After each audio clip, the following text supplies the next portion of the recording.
आवाज़ आ रही है? आ रही है ना, ठीक है। तो थोड़ा सा रिवाइज कर लो फटाफट, फिर हम लोग अभी स्टार्ट करते हैं। ऑल राइट, ठीक है। आयनिक इक्विलिब्रियम,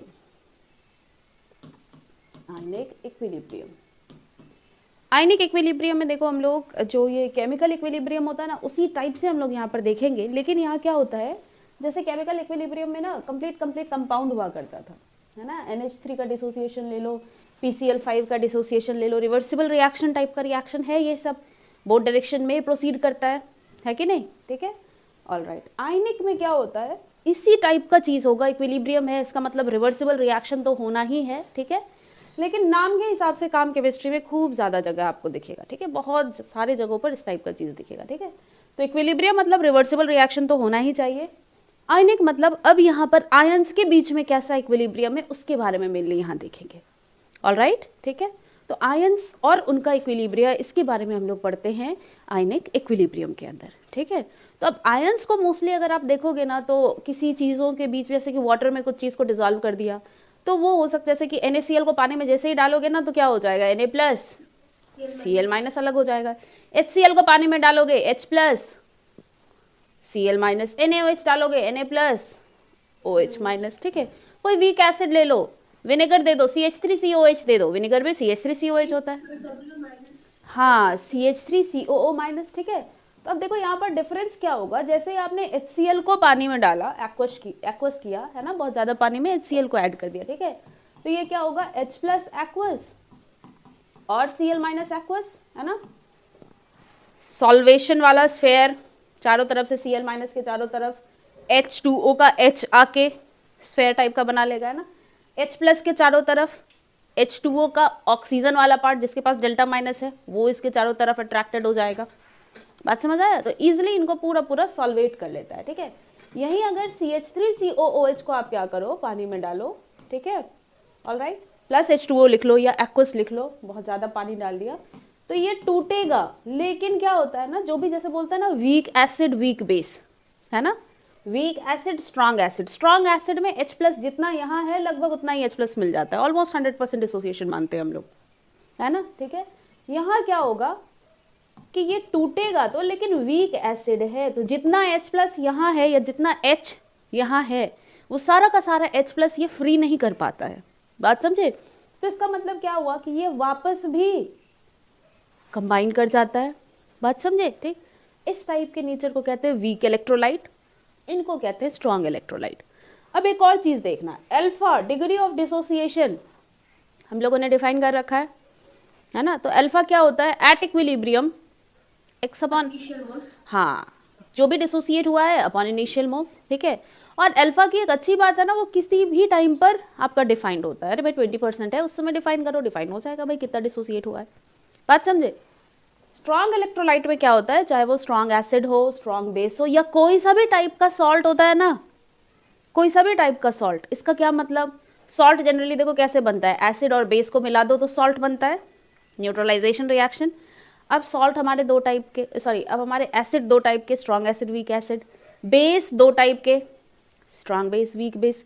इन सबको कंबाइन कर दो, एक बार strong acid strong base combine कर दो, strong acid weak base combine कर दो, फिर से weak acid strong base, weak acid weak base. तो 4 टाइप के हमारे सॉल्ट आ जाते हैं। और सारे ही सॉल्ट, चाहे वो वीक से बना हो या स्ट्रॉन्ग से बना हो, स्ट्रॉन्ग इलेक्ट्रोलाइट होता है, ठीक है। तो कोई सा भी सॉल्ट हम लोग देखें, ठीक है, तो सॉल्ट अपने अपने जो कॉन्स्टिट्यूएंट आयन होते हैं उसमें क्या होता है, वो अलग अलग हो जाता है। ऑल राइट, ठीक है।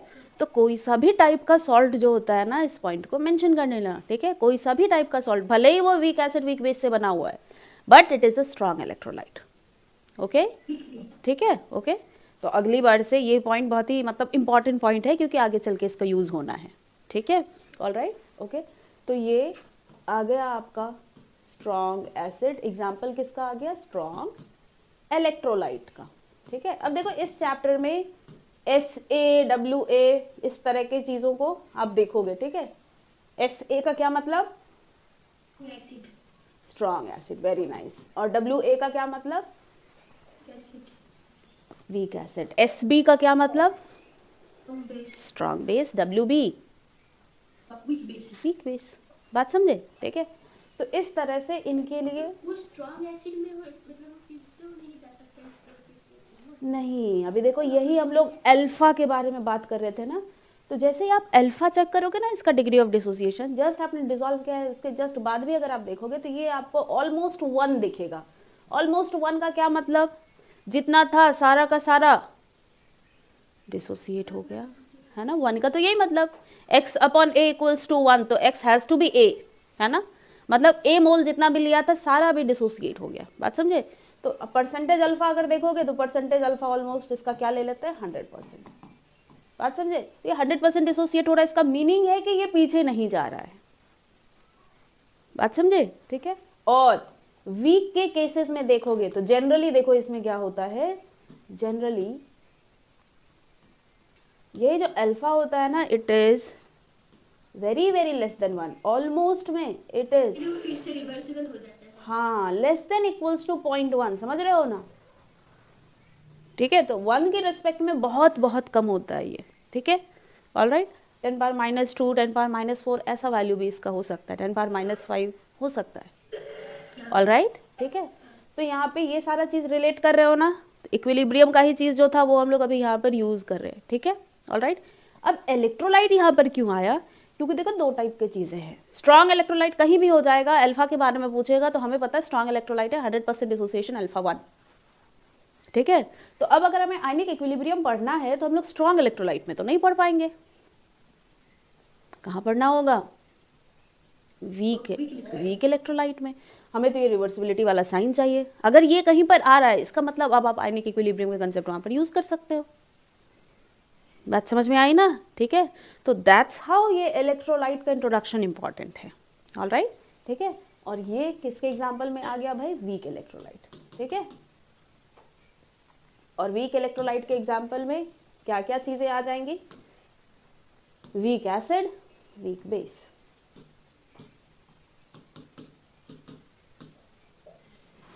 ठीक है। अब यहाँ से जितनी भी पॉइंट्स हैं सबको लिख लो, लिख लिया है, ठीक। अब देखो हम लोग थोड़ा ट्राई करते हैं इस चीज़ को समझने का कि इलेक्ट्रोलाइट में तो समझ गए हम लोग भाई कि strong electrolyte, weak electrolyte 2 type का होता है ना, ये पार्ट लिखा है, लिख लो। अभी लगेगा क्या सब कुछ बहुत अच्छा है, छोटे छोटे पॉइंट है, लेकिन यही पॉइंट ना, हाँ यही सब आगे यूज़ होगा, कॉपी में नहीं लिखा हुआ रहेगा तो अब वो रिवाइज भी नहीं हो पाएगा, लगेगा कि अरे हाँ हुआ तो था, याद आता है कई बार बच्चों को, क्लास में ऐसा बात सुना तो था लेकिन अभी ध्यान नहीं है ना, तो नोटबुक में लिखा होना ज़रूरी होता है, ठीक है। स्ट्रॉन्ग, वीक, ठीक है।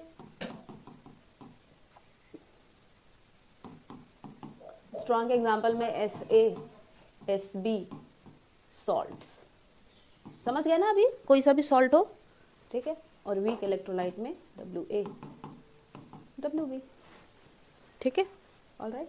और यहीं पर हम लोग आयनिक इक्विलिब्रियम देखेंगे वीक वाले पे, ठीक है। ये पार्ट तो अभी अभी डिस्कस हुआ। अब देखो थोड़ा हम लोग देख लेते हैं नेचर ऑफ इलेक्ट्रोलाइट पर, नेचर ऑफ इलेक्ट्रोलाइट। अब देखो कोई चीज़ कहीं पर डिसॉल्व हो रहा है, इसके लिए बहुत ज़्यादा इंपॉर्टेंट होता है कि भाई जो सॉल्वेंट ले रहे हो, जिस चीज़ को आपको डिसॉल्व करना है, उन दोनों का नेचर सेम होना चाहिए, लाइक डिसॉल्व लाइक। नो मतलब लेट अस सपोज आपने पानी ले लिया और कोई सा ऑयल ले लो, हाइड्रोकार्बन ले लो, क्या वो डिसॉल्व होगा, एक पोलर है एक नॉन पोलर है, यू नो वो डिसॉल्व होंगे ही नहीं, है कि नहीं, बात समझे, ठीक है। तो अब वो अगर डिसॉल्व ही नहीं होगा तो आगे का कहानी क्या ही बोलोगे, उसमें तो ऑलमोस्ट 0 अल्फा, बात समझे, ठीक है। तो जब भी हम लोग इलेक्ट्रोलाइट को देखेंगे ना तो उसके लिए सॉल्वेंट, वैसे वाटर तो यूनिवर्सल सॉल्वेंट होता है ना। और हम जिन चीज़ों की देख रहे हैं, चाहे आप सॉल्ट की बात करो या वीक इलेक्ट्रोलाइट की, वहाँ पे आयंस के फॉर्म में आता है, ठीक है। और वाटर हमारा पोलर सॉल्वेंट होता है, तो कोई दिक्कत ही नहीं है कि नहीं। तो इसमें तो हम लोग आगे देख लेंगे, लेकिन ये समझ में आ रहा है कि भाई सॉल्वेंट क्या है, वो भी एक ज़रूरी पैरामीटर है, ठीक है, कि उस सॉल्वेंट में वो डिसॉल्व हो रहा है या नहीं, है ना। मान लो कोई ऐसा चीज़ है, वाटर के लिए वो वीक इलेक्ट्रोलाइट है लेकिन किसी और सॉल्वेंट के लिए वो स्ट्रॉन्ग इलेक्ट्रोलाइट है, यस दैट इज़ पॉसिबल, बात समझे। मान लो कि भाई जैसे कि जो भी सिंपल, ये ध्यान रखना, डिसोल्यूशन का कहीं भी अगर कंसेप्ट आता है ना, इसका मतलब लाइक डिसॉल्व्स लाइक, उन दोनों में जितनी सिमिलैरिटी होगी वो उतना अच्छा डिसॉल्व करेगा एक दूसरे में, सिंपल सा ये चीज़ है, ठीक है। पोलर नॉन पोलर कर दिया, डिसॉल्व नहीं करेंगे ना। कोई ऑर्गेनिक चीज़ है, पेंट है उसको आपको डिजोल्व करना है। अब आप कोई सा ऑर्गेनिक सॉल्वेंट ले लो, पेंट को होता है ना केरोसिन ऑयल में डाल दो, धीरे धीरे अपने आप पेंट क्लियर हो जाता है ना। नहीं तो वही काम पानी के साथ आप करते रह जाओ ना, जितना ही पानी डालोगे उतना ही वो जो भी ब्रश है उसका। केरोसिन में ऐसा क्या होता है जिसमें केरोसिन ऑर्गेनिक होता है, ठीक है, ऑर्गेनिक होता है वो। तो पेंट का एग्जाम्पल इसने मैंने लिया ना क्योंकि ये कॉमन होता है ये, मतलब कई बार जैसे बचपन में भी कभी, हाँ पेंट अगर हो रहा होता है ना तो आप घर में देख सकते हो उसके जो भी एक तो पहले थोड़ा ढक लेते हैं कि सामान वामान पे पेंट ज़्यादा पड़े ना, ठीक है। भी वो नीचे हाँ एग्जैक्टली, तो लास्ट में वो जो क्लीन करते हैं ना, और भी बहुत सारे टाइप के सॉल्वेंट होते हैं। केरोसिन एक टाइम पे ऐसा था ना कि वो इजीली अवेलेबल, मतलब कि अवेलेबल हुआ करता था, अभी तो खैर उतना ज़्यादा अवेलेबल नहीं है, बट स्टिल और भी कुछ कुछ जैसे कि कुछ ऑयल, मतलब लेकिन ये पॉइंट समझे ना, पेंट, इंजन ऑयल भी तो लगता है। हाँ बिल्कुल, वो सब ही आपका हाइड्रोकार्बन ही तो है। इंजन ऑयल सब कहाँ से आता है? क्रूड ऑयल से आता है ना, ठीक है।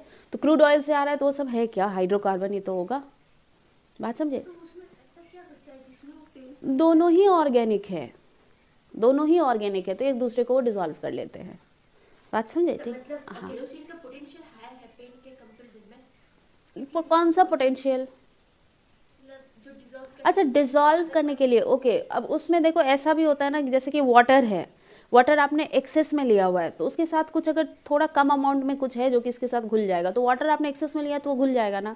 पेंट महंगा आता है, केरोसिन आपका सस्ता आता है विद रिस्पेक्ट टू दिस, ठीक है। तो आप पेंट लेके केरोसिन को तो नहीं हटाओगे, बात समझे, ठीक है। तो यहाँ पर ये भी चीज़ें आ जाती है कि भाई कौन सा ऐसा सॉल्वेंट हम ले, पानी हमारा बहुत ज़्यादा अवेलेबल होता है ना, ठीक है, इजीली अवेलेबल चीज़ होता है, तो इसको एज अ सॉल्वेंट ले लेते हैं। मान लो पानी की जगह अर्थ पर कोई और चीज़ ऐसा होता जो कि ज़्यादा अवेलेबल होता, तो उसके यूज़ के हिसाब से चीज़ें हम लोग ज़्यादा पढ़ते, है ना, सिंपल सा ऐसा चीज़ है, ठीक है। अब आप जैसे रिएक्शन जब स्टार्ट होता है तो ऑक्सीजन के साथ का रिएक्शन पहले पढ़ाते हैं। रिएक्शन याद करो, जब भी स्टार्ट होता है ना तो सोडियम के साथ का, पोटेशियम के साथ का, है ना, पानी के साथ क्या रिएक्ट करता है, वो ऑक्सीजन के साथ क्या रिएक्ट करता है, ये सब पहला रिएक्शन होगा अगर आपको ध्यान आ रहा होगा तो, जब स्टार्टिंग में स्टार्ट होता है ना, 10th से पहले भी आ जाता है, राइट, ठीक है। क्यों? क्योंकि ये सब बहुत ज़्यादा अमाउंट में हमारे आसपास रहता है। पोटेशियम का तो इतना इंटरेस्टिंग चीज़ होता है ना, पोटेशियम होता है सॉलिड, है ना, सोडियम पोटेशियम सॉफ्ट सॉलिड होते हैं, उसका टुकड़ा छोटा सा कहीं से भी हो ना, आप आराम से हाथ से तोड़ के या चाकू से तोड़ के आप दे सकते हो, ठीक है।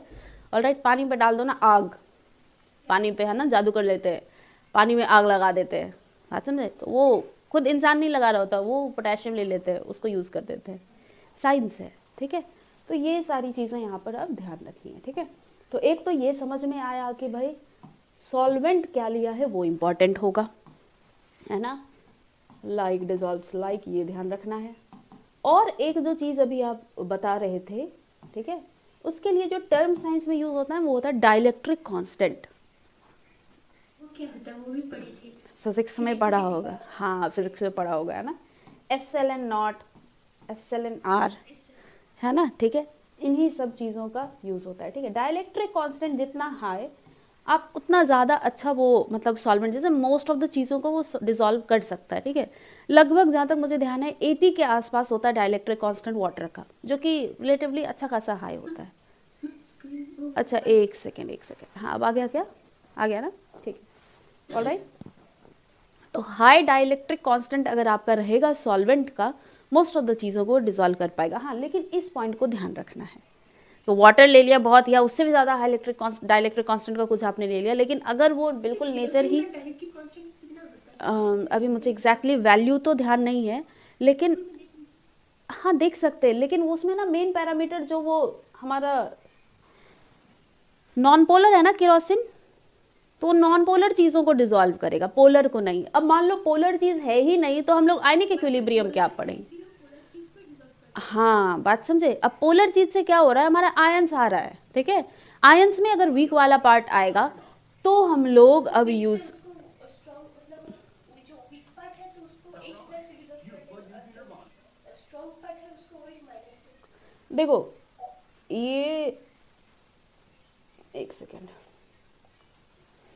अभी जो आप बोल रहे हो ना वीक एंड स्ट्रॉन्ग, ठीक है, अब पानी तो दोनों जगह ही हमने दिया हुआ है।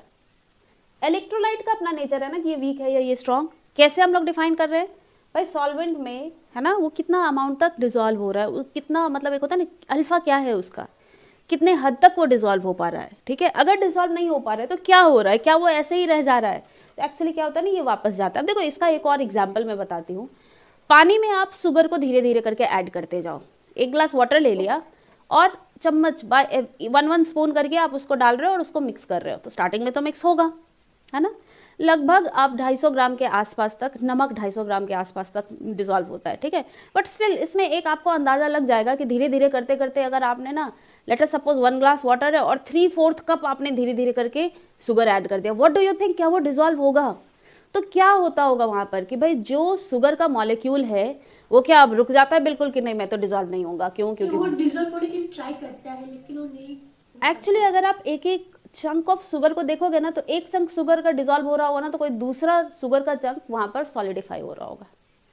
बात समझ में आई? तो सॉलिड हो जाएगा उधर। हाँ बिल्कुल, एग्जैक्टली यही होता है। अभी पानी को थोड़ा आप गर्म कर दो, चाशनी तो बनता है ना, हाँ चाशनी बनता है, ठीक है।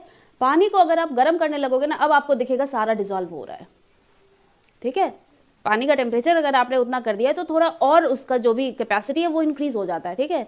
फिर से आप गैस को बंद कर दो और ठंडा होने दो। जैसे ही ठंडा होगा ना, अब आपको ब्राउन ब्राउन शुगर नीचे सेटल डाउन मिलेगा। तो इसका मतलब ये चीज़ें होती है, पहले डिजॉल्व हो गया था, उसके बाद वो अपने आप सॉलिडिफाई हो रहा है। बात समझे? डिजॉल्व हो गया है पूरा, जब टेम्परेचर आपने बढ़ाया इसका मतलब पूरा अभी घुल गया है ना।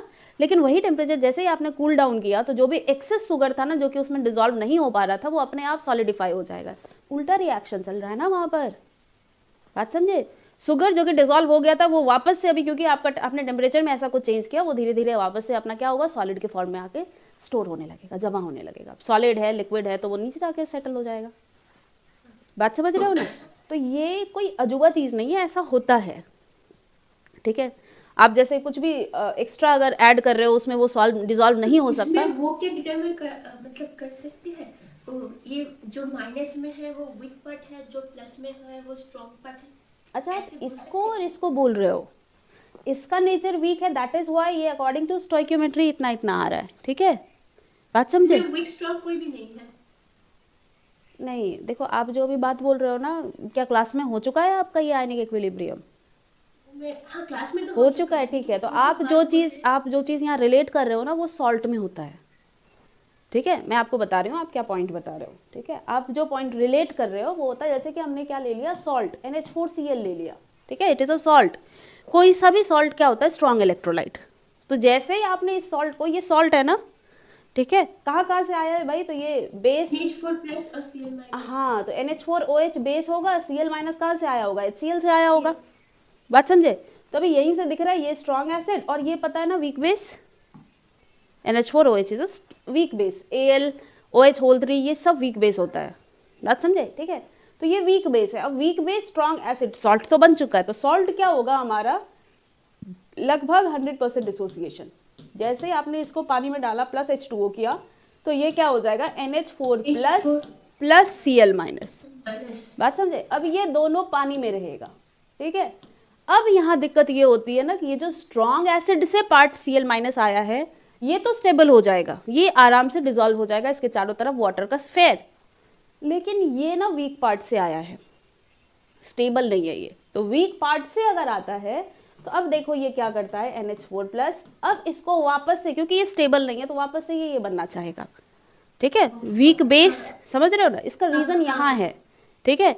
यही अगर स्ट्रॉन्ग रहता, NaCl हो जाता तो कोई दिक्कत नहीं था। बिल्कुल बिल्कुल, Na+ भी आराम से सॉल्वेट होके रहता, Cl- भी सॉल्वेट होके रहता। बात समझ रहे हो? ठीक है, तो NH4+ वापस से किसके पास जाएगा, पानी के पास, और बोलेगा कि भाई मुझे क्या करो, स्टेबलाइज करो। ऑलराइट, तो पानी से प्लस है तो कौन सा पार्ट लेगा, OH- वाला पार्ट। बात समझ रहे हो क्या? तो देखो यहाँ कहीं भी NH4Cl में आपको कहीं भी H+ नहीं दिखेगा, लेकिन ये सॉल्ट कैसा होता है, एसिडिक।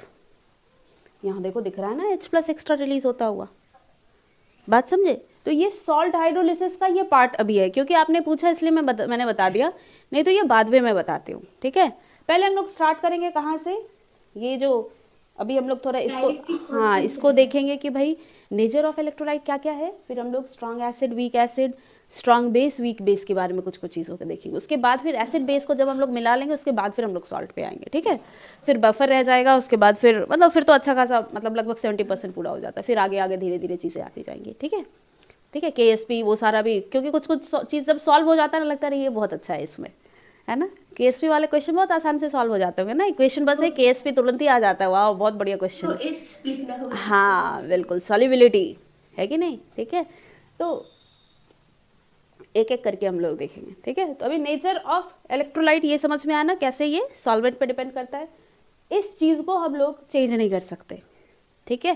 तो ये हमारे दिमाग में होना ही चाहिए कि वो पोलर है, नॉन पोलर है, कैसा है, उसके हिसाब से वो डिजॉल्व करेगा, ठीक है। सॉल्वेंट बदल दोगे, अल्फा बदल जाएगा, समझ रहे हो ना, ठीक है, ऑल राइट। और सॉल्वेंट में जनरली क्या होना चाहिए, high dielectric constant, high dielectric constant, ठीक है। वाटर का ऑलरेडी हाई होता है लगभग 80 के आसपास, ठीक है, ऑल राइट। और देखो दूसरा, इलेक्ट्रोलाइट का नेचर, मतलब वो कितना डिसॉल्व हो रहा है, व्हाट डू यू थिंक, क्या वो टेम्परेचर पर डिपेंड करेगा या नहीं करेगा, करना चाहिए, है ना। तो ये डिपेंड करेगा आपका टेम्परेचर के ऊपर भी, है ना।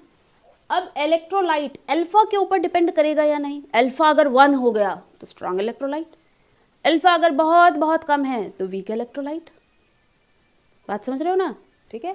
तो नेक्स्ट पॉइंट जो यहाँ ऐड होने जा रहा है वो होगा अब, ठीक। अच्छा, टेम्परेचर के साथ जनरली क्या नेचर होगा, टेम्परेचर बढ़ाएंगे तो क्या होगा, बढ़ जाएगा, बढ़ जाएगा, है ना। तो टेम्परेचर इंक्रीज करेंगे तो अल्फा इंक्रीज हो जाएगा, ऑलराइट, ठीक है।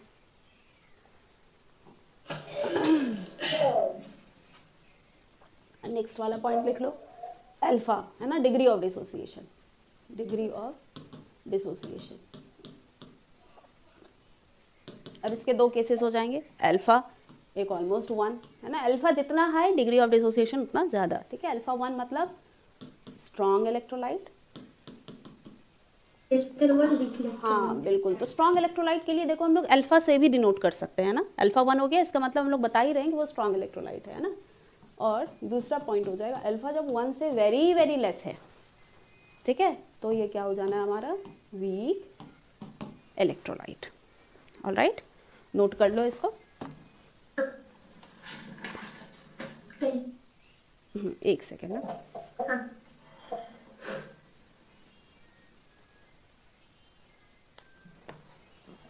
अब देखो एक बात और बताओ, अगर हम लोग डाइल्यूट कर दें, डाइल्यूट कर देगा क्या मतलब, उसका कंसंट्रेशन हम लोग वाटर ऐड करते हैं, हाँ वाटर ऐड कर रहे हैं, ठीक है। कंसंट्रेशन क्या हम कम कर रहे हैं क्या डाइल्यूशन से, ठीक है। तो अगर हम लोग डाइल्यूट कर दें तो क्या होगा, बात समझ आई, ठीक है।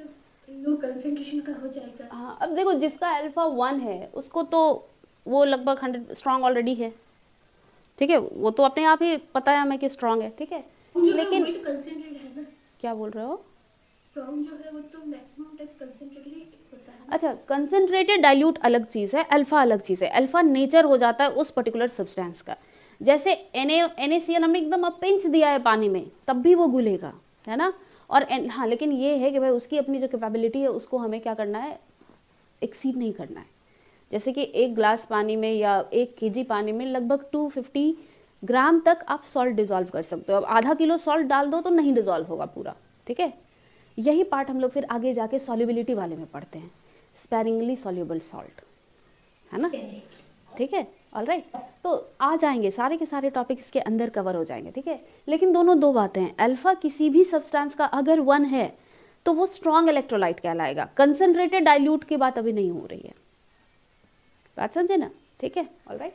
डाइल्यूशन का क्या मतलब है, कोई सा भी इनमें से कोई सा भी एग्जाम्पल अभी हमने उठा लिया है, ठीक है, अब उसको डाइल्यूट कर रहे हैं, बात समझे। ये नेक्स्ट पॉइंट है, 4th पॉइंट होगा I think nature of electrolyte में, है ना, ठीक है। तो ये 4 इंपॉर्टेंट पॉइंट होते हैं, ठीक है। तो अब अगर डाइल्यूशन का इफेक्ट देखोगे ना आप, तो वीक इलेक्ट्रोलाइट पर इसका इफेक्ट आता है ना, स्ट्रॉन्ग इलेक्ट्रोलाइट पे इसका इफेक्ट नहीं आ पाता, क्यों, क्योंकि भाई ये तो ऐसे भी स्ट्रॉन्ग है, डाइल्यूट करोगे तब भी वो 100% एसोसिएशन, ठीक है। लेकिन इसमें कुछ चेंजेस आते हैं तो हम लोग वो देखेंगे कैसे वो चेंज होता है, ठीक है। तो डाइल्यूशन से इट अफेक्ट्स वीक इलेक्ट्रोलाइट, किसको इफेक्ट करेगा ये, वीक इलेक्ट्रोलाइट, ठीक है। अब देखो इस पॉइंट से रिलेटेड ना एक इंपॉर्टेंट लॉ है आयनिक इक्विलिब्रियम का, उसको बोलते हैं डाइल्यूशन पर वीक इलेक्ट्रोलाइट को क्यों इफेक्ट करता है, क्योंकि अभी आप देखेंगे एक अभी क्या है ना, एक नाम है देखो ओस्टवाल्ड्स, हाँ बिल्कुल बिल्कुल, ओस्टवाल्ड्स डाइल्यूशन लॉ बहुत ही इंपॉर्टेंट लॉ है। लेकिन देखना ये कितना इंटरेस्टिंग रिजल्ट लेके आता है, ठीक है, बात समझे? ओके, ठीक है। तो क्योंकि ये वीक इलेक्ट्रोलाइट को इफेक्ट करता है, ठीक है, वीक इलेक्ट्रोलाइट है, और कम कर दो ज़्यादा कर दो उसका अल्फा थोड़ा बदलने लगता है। बात समझे? अल्फा अगर चेंज होगा ना, इसका मतलब डिग्री ऑफ डिसोसिएशन बदल रहा है। अब अगर वो बहुत हाई हो गया फॉर सम रीज़न, तब ये वीक इलेक्ट्रोलाइट स्ट्रॉन्ग इलेक्ट्रोलाइट की तरह बिहेव करने लगेगा ना। बात समझे? क्योंकि अल्फा हमारा वो पैरामीटर है, ठीक है। किसी जगह अल्फा बहुत कम है, इसका मतलब हम आराम से बोल सकते हो वो वीक इलेक्ट्रोलाइट है, ठीक है। बात समझे? Alright, okay. अब देखो कोई सा भी एक वीक इलेक्ट्रोलाइट का एग्जाम्पल ले लेते हैं। फॉर एग्जाम्पल कोई सा एक जनरल एसिड ले लेते हैं, और ये कैसा है? Weak electrolyte. वीक इलेक्ट्रोलाइट को क्या हम लोग वीक एसिड लिख सकते हैं या नहीं? है ना, कोई सा भी वीक एसिड ले लेंगे वो वीक इलेक्ट्रोलाइट का एग्जाम्पल होगा, ठीक है।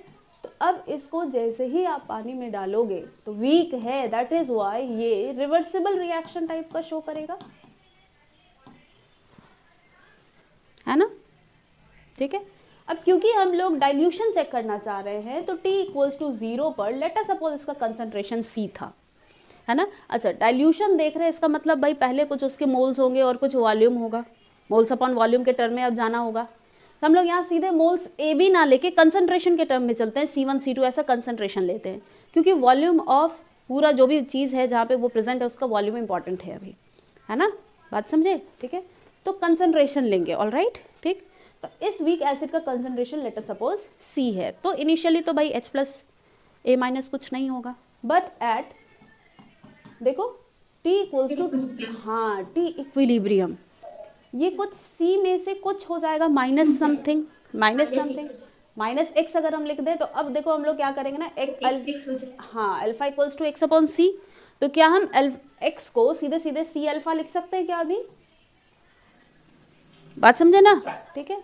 तो इसलिए हम लोग यहाँ पर सीधे C माइनस C अल्फा, अब अल्फा के टर्म में यूज़ करेंगे, क्योंकि अल्फा हमारे लिए बहुत इंपॉर्टेंट है। हम लोग क्वेश्चन का इंतजार नहीं करेंगे कि क्वेश्चन में पूछा या नहीं, बात समझे। C माइनस C अल्फा, तो जितना ये टूटा स्टोइकियोमेट्री के हिसाब से बताओ ये कितना बना? H plus, very nice, C alpha. अब इस जगह पर K हम लोग डिफाइन कर पाएंगे, इक्विलिब्रियम कांस्टेंट, ठीक है। अब ये क्योंकि एसिड है तो वीक एसिड के लिए हम लोग जो इक्विलिब्रियम कांस्टेंट डिफाइन करते हैं उसको Ka कहते हैं, और Ka का नाम देखना, इक्विलिब्रियम कांस्टेंट ही है ये, ठीक है, लेकिन नाम होता है इसका dissociation constant of weak acid, ठीक है। अब देखो ये जो भी डिसोसिएशन कांस्टेंट है ये तो K ही है, इसका मतलब it will depend only on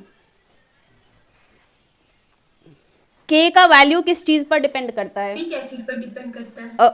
K का वैल्यू, K केमिकल इक्विलिब्रियम में जो K पढ़ा था, it depends only on temperature. Very nice, very nice, मुझे लगा था मुझे बोलना पड़ेगा, ठीक है। वो कंसेंट्रेशन आपने चेंज किया, कुछ भी चेंज किया, क्यों बदलेगा? K नहीं बदलेगा। अच्छा, Ka लिखा है यहाँ, Ka Kb अलग अलग चीजें लिखी रहेंगी, लेकिन सब इक्विलिब्रियम कांस्टेंट ही है, एट इक्विलिब्रियम डिफाइन हो रहा है, alright. It will depend only on temperature, अगर टेम्परेचर बदलोगे नहीं तो ये चेंज नहीं होगा, ऑलराइट, ठीक है, ओके। तो इसका मतलब अब Ka का क्या आप एक्सप्रेशन लिख सकते हो या नहीं? लिखो Ka का C वेरी नाइस, ठीक है। देखो इसको मैंने यहाँ हटाया नहीं क्योंकि अभी स्टार्टिंग में कर रहे हो ना, तो ये C माइनस समथिंग करोगे, ठीक है, ऑलराइट। अब अल्फा स्क्वायर 1 माइनस अल्फा, हाँ, तो देखो Ka को जब हम लिखेंगे तो क्या लिखेंगे? C alpha into C alpha, concentration of this into concentration of this, stoichiometry 1 है तो पावर 1 रहेगा अपॉन कंसेंट्रेशन ऑफ Ha, ठीक है। तो C alpha into C alpha upon C 1 minus alpha लिख सकते हैं या नहीं? तो देखो एक C कैंसिल आउट, ठीक है, क्योंकि ये वीक एसिड है, वीक इलेक्ट्रोलाइट है, तो वीक इलेक्ट्रोलाइट का अल्फा क्या होता है ना, generally very very less than 1 होता है, हाँ, वेरी वेरी लेस देन 1, हाँ बिल्कुल, C अल्फा स्क्वायर हो जाएगा, वेरी नाइस, ठीक है। फॉर वीक इलेक्ट्रोलाइट लिख दिया हमने यहाँ पर, ठीक है। तो इसका मतलब थोड़ा जनरलाइज कर दिया, चाहे वो वीक एसिड हो या वीक बेस हो, हम लोग ऐसा लिख सकते हैं, है ना। For weak electrolyte alpha is very very less than 1, for weak electrolyte alpha is very very less than 1, बात समझे। तो देखो अभी हम लोग क्या कर रहे हैं, सिंपल एक हमने एसिड ले लिया, वीक एसिड, इसके बाद जैसे और एक क्या करेंगे यहाँ पे चेंज, मोल ना लेके कंसंट्रेशन ले लेंगे, ठीक है। पानी में डिजोल्व है अभी तो कंसंट्रेशन ले लिया, अब आगे बढ़ रहे हैं, तो ये तो भाई जैसे केमिकल इक्विलिब्रियम में करते थे वैसे ही यहाँ तक पहुँचे, यहाँ तक तो कोई चेंज ही नहीं। लेकिन अब देखो वीक इलेक्ट्रोलाइट में हमें पता होता है कि alpha very very less than 1 है, ठीक है। तो for this reason 1 minus alpha को ऑलमोस्ट 1 ले लेते हैं, क्यों? क्योंकि अल्फा बहुत ही कम होगा, ठीक है। तो therefore K a equals to C alpha square. Therefore alpha का वैल्यू अगर आप देखोगे तो root over of K A upon सी आएगा क्या? बात समझे, ठीक है। अब इंटरेस्टिंगली देखो कंसंट्रेशन क्या होता है, number of moles upon volume. Concentration तो यही है कि नहीं, ठीक। तो क्या हम इसको ये लिख सकते हैं सेफली या नहीं, root over of K a into V, where what is V? V is volume of solution, बताना, ठीक है। अब इंटरेस्टिंगली इस पॉइंट को अगर आप देखोगे, टेम्परेचर चेंज नहीं कर रहे हो तो के तो नहीं बदल रहा, टेम्परेचर चेंज नहीं कर रहे, के नहीं बदल रहा है, इसका मतलब अल्फा डायरेक्टली, अच्छा ये अल्फा है और ये डायरेक्टली प्रोपोर्शनल का साइन, ठीक है, प्रोपोर्शनैलिटी साइन लिख देना, कोई बाद में कंफ्यूज मत हो जाना, अरे इधर भी अल्फा इधर भी अल्फा, ये क्या हो गया? वेरिएशन में ऐसा होता है। हाँ, तो यहाँ पे ये मेंशन कर लेना प्रोपोर्शनैलिटी कांस्टेंट, अभी यूज हो रहा है स्टार्टिंग में, इसके बाद में तो हमें पता रहेगा प्रोपोर्शनैलिटी कांस्टेंट, ठीक है, बात समझे। अब इंटरेस्टिंगली क्या दिखेगा कि अल्फा v के साथ डायरेक्टली प्रोपोर्शनल हो गया, तो आपने इनफाइनाइट डाइल्यूशन कर दिया। इनफाइनाइट डाइल्यूशन का क्या मतलब, इतना पानी ऐड कर दिया ना कि अब वो जो भी आपने कंसंट्रेशन सी लिया था एसिड का, उसके रेस्पेक्ट में वो इनफाइनाइट हो गया। अरे इनफाइनाइट का आइडिया है ना, व्हाट इज इन्फिनिटी? एनीथिंग जो कि हम सोच ही नहीं सकते वो इन्फिनिटी है, इस तरह का चीज।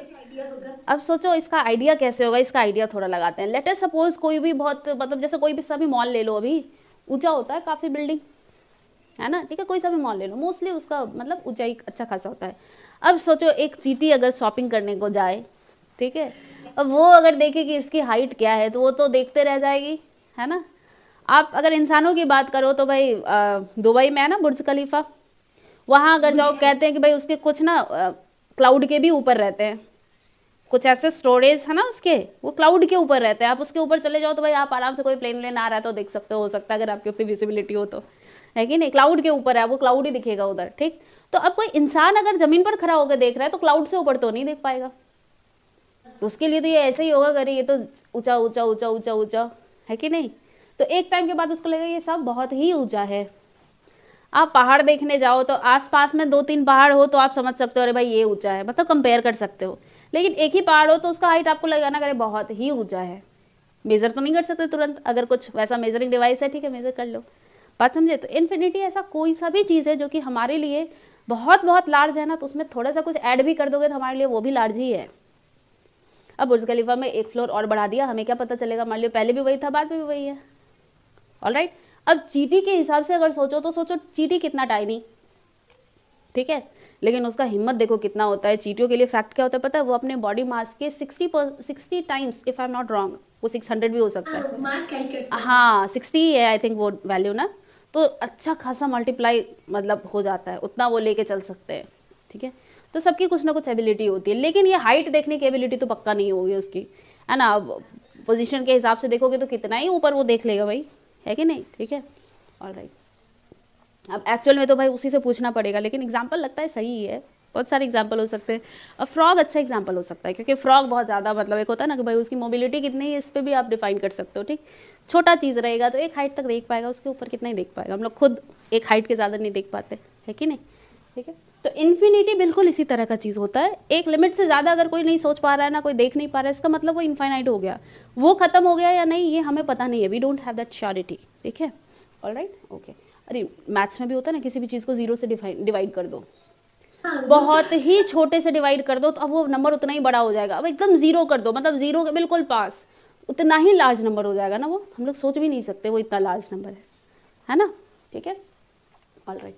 तो यही था वो लॉ कि जैसे जैसे आप डाइल्यूट करते जाओगे अल्फा इंक्रीज होते जाएगा ना, वी इंक्रीज करो अल्फा इंक्रीज होते जाएगा। अल्फा अगर बहुत ज़्यादा आपने बढ़ा लिया तो इसका क्या मतलब है, वो तो स्ट्रॉन्ग इलेक्ट्रोलाइट की तरह बिहेव करने लगेगा, है ना, बात समझे। यही इंपॉर्टेंट पॉइंट था यहाँ से। ऑन डाइल्यूशन, इनफाइनाइट डाइल्यूशन अगर आप कर दोगे तो weak electrolyte will start behaving as, हाँ बिल्कुल लिख लेना, on dilution on dilution alpha increases, लिख सकते हैं, ठीक है, फॉर वीक इलेक्ट्रोलाइट। अब जो ऑलरेडी 1 है उसको क्या ही बढ़ा दोगे आप, है ना, फॉर वीक इलेक्ट्रोलाइट, ठीक है। और इक्विलिब्रियम का जो हम लोगों ने यूज़ किया है के, वीक इलेक्ट्रोलाइट है तभी यूज़ किया है ना, alright. On infinite dilution, infinite dilution मतलब आपने वी को बहुत ही लार्ज कर दिया, है ना। इनफाइनाइट डाइल्यूशन का क्या मतलब, वॉल्यूम को लार्ज कर दिया, हाँ, बहुत ही ज़्यादा, ठीक है, हाँ बिल्कुल, ठीक है। तो weak electrolyte starts behaving as strong electrolyte, okay, ये इंपॉर्टेंट पॉइंट है यहाँ पर, ठीक है। अल्फा ऑलमोस्ट अप्रोच करने लगता है किसको, 1 को, okay, alpha approaches to 1, alright, ठीक है। ओस्वाल्ड डाइल्यूशन लॉ देखो कुछ नया नहीं है, ये सिंपल हमने एक वीक एसिड, हाँ वीक एसिड ले लिया और उसको बस लिख दिया। सारे जगह हम लोग ना अभी यही यूज़ करेंगे, आगे जहाँ पर भी वीक होगा ना इसी को यूज़ करेंगे, ऑलराइट, ठीक है। लेकिन अब उसमें थोड़ा थोड़ा जैसे चीज़ों को चेंज करेंगे वहाँ पे वो जो भी चेंज है उसको इनकॉर्पोरेट करते जाना है, बस यही हम लोग को आगे करना है, ऑलराइट, ठीक है, ओके। अब हम लोग आगे आते हैं, क्योंकि यहाँ पर वीक एसिड स्ट्रॉन्ग एसिड की बात हो रही है, तो एसिड बेस कंसेप्ट समझना बहुत ज़रूरी है हमारे लिए, है ना। तो एसिड बेस कंसेप्ट वैसे तो पहले हो जाता है, लेकिन मैं यहाँ यूज़ ज़रूर करती हूँ, क्योंकि उससे अगर कुछ 1-2 थ्योरेटिकल क्वेश्चन जो कि आता है, ठीक है, लुईस कंसेप्ट आ गया, ब्रॉन्स्टर कंसेप्ट आ गया, किसी भी कंसेप्ट से आ सकता है, ठीक है, तो वो इस पार्ट से आपका ईजिली सॉल्व हो जाता है, ठीक है। तो अब हम लोग आते हैं किस चीज़ पर, एसिड बेस कंसेप्ट, ठीक है। अब देखो यहाँ पर टॉपिक क्या क्या चलेगा अभी, एक और आपको, क्योंकि आपने पढ़ लिया है थोड़ा, तो आपको ये आइडिया होगा, यहाँ पे एक इंपॉर्टेंट चीज़ होता है कैलकुलेशन ऑफ पीएच। बहुत सारे डिफरेंट क्वेश्चन में आपको पीएच कैलकुलेशन मिलेगा, ठीक है, चाहे वो एसिड हो, बेस हो, सॉल्ट हो, आपको पीएच कैलकुलेशन बोलेगा करने को, ठीक है। तो अब जब भी पीएच कैलकुलेशन कर रहे होते हो तो उसके स्टार्टिंग में भी ये सारी चीज़ों का यूज़ होता है, ठीक है, इनका आइडिया अच्छा होता है वहाँ के लिए, ठीक है। फिर स्ट्रांग हो गया या एग्जैक्टली, ठीक है। तो थोड़ा हम लोग समझेंगे और नट शेल में समझने की कोशिश करेंगे, और हमारा जो भी जैसे पीवाईक्यू में जो क्वेश्चन आता है, जेई मेन, जेई एडवांस, उसमें गलत ना हो, इसके हिसाब से हम लोग पूरा कंप्लीटली पढ़ेंगे, ठीक है। सबसे पहला कंसेप्ट किसने कंसेप्चुलाइज किया था भाई एसिड बेस को, आर्हेनियस। क्या कहा था, जो मतलब कोई चीज अगर एक्वस सॉल्यूशन में H+ दे रहा है तो वो एसिड होगा, कोई OH- दे रहा है तो वो बेस हो जाएगा। Very nice, very nice. अब इसी बात को मैं बस बिल्कुल छोटे पॉइंट में लिख देती हूँ, ठीक है। एसिड कौन होगा, जो कि H+ टोनर है, कहाँ भाई, एक्वस सॉल्यूशन में, है ना। बेस किसे कहेंगे, जो क्या डोनेट करे, OH- डोनेट करे, कहाँ, एक्वस सॉल्यूशन में, ठीक है।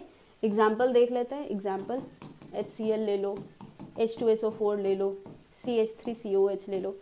स्ट्रॉन्ग वीक की अभी बात नहीं आई थी, ठीक है, सब H+ टोनर है ना, ठीक है। अच्छा, बेस का एग्जाम्पल देख लेते हैं, NaOH ले लो, CaOH2 ले लो, है ना, AlOH3 ले लो, ठीक है।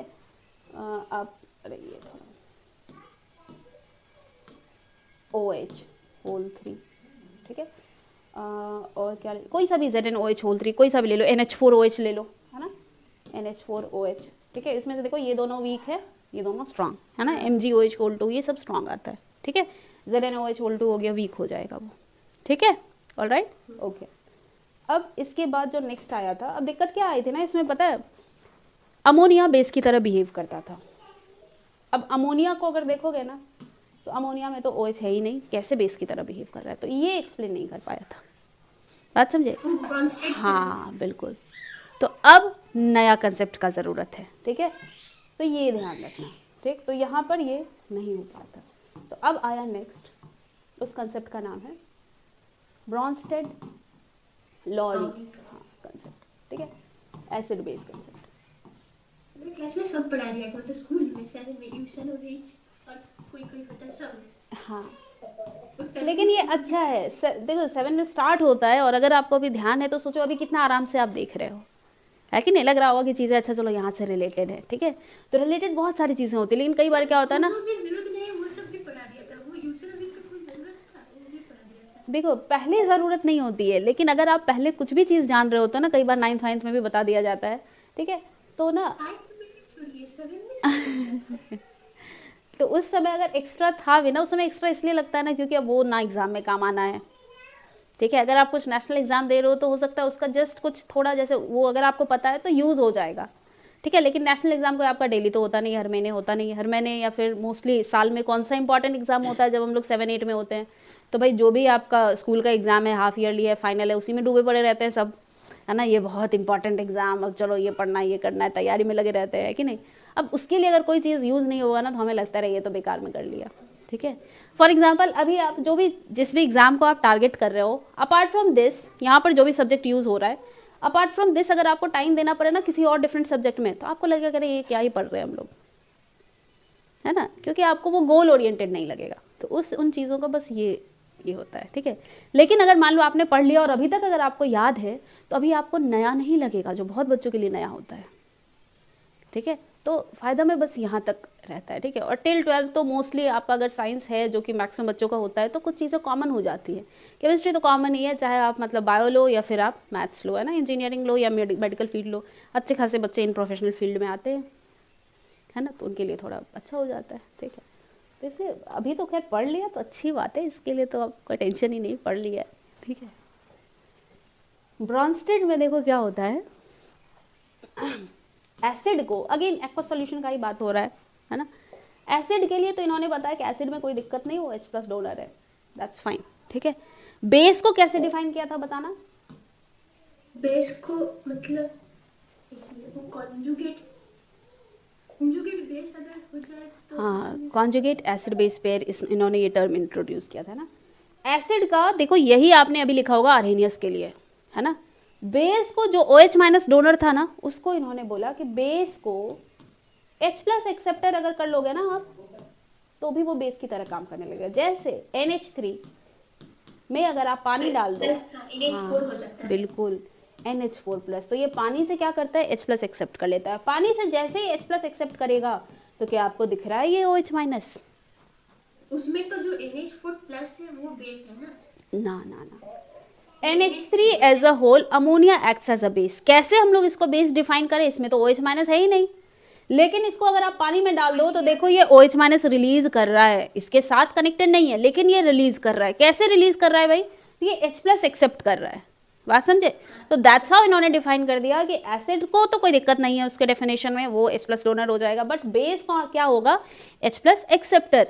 अब देखो आपका कोई सा भी एग्जाम्पल हो वो आपको अब फुलफिल होता हुआ नजर आएगा, बात समझे? जैसे CaOH2 हो गया, अब वो पानी से H+ ले लेगा ना, ले सकता है, ठीक है? तो ऐसे भी आप बोल सकते हो, चलेगा, ठीक? तो अब हमारे पास दो डेफिनेशन हो गए बेस के, एसिड का तो एक ही है, कोई दिक्कत नहीं, ऑलराइट?